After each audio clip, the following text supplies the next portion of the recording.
Welcome to the Grace Museum. I'm Judy Deaton, and I'm the Chief Curator at the Grace Museum. And we would love to share with you our new round of exhibits.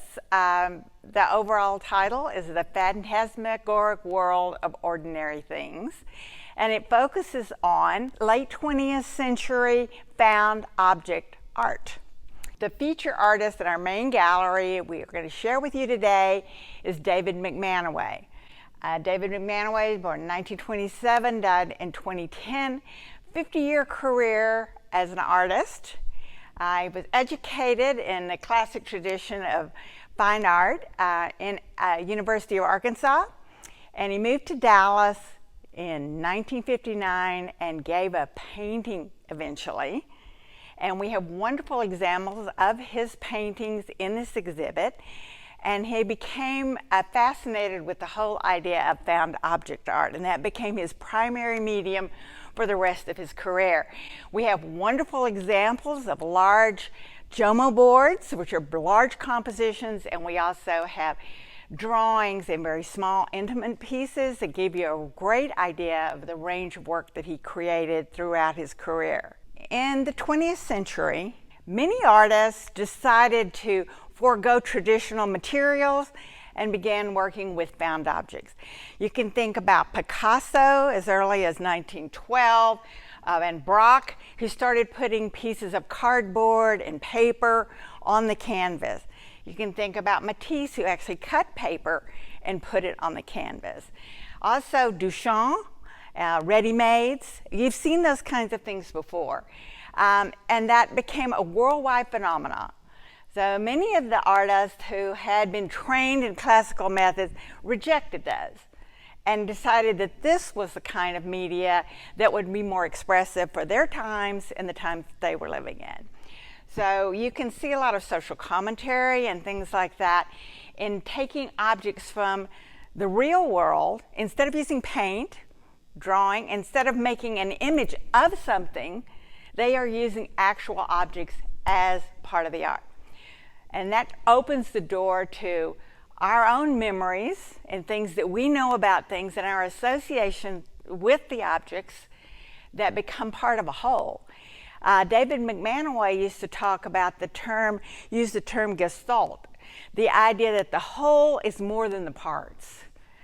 So we look at his art and we love to think about, oh, I see what that is. I know what that is.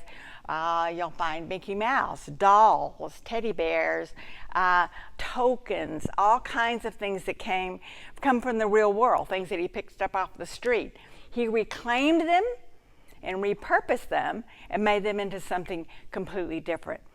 First off, we usually think that maybe it's close to outsider art or untrained art, but this is very sophisticated. So I challenge you to take a look and look closely at the individual objects and then step back and look at the object as a whole. Because part of what he is saying is it's not just the object itself, but where it is in the composition. So the juxtaposition of different things are also social comments, and individual objects also have a voice too. And people will find things in it that they might remember, if you're old enough to remember the 70s or the 60s, things that were part of your everyday culture that are now completely gone, or they're in a thrift shop or an estate sale. But at the time they were a part of his world. David McManaway found those things and turned them into something completely different.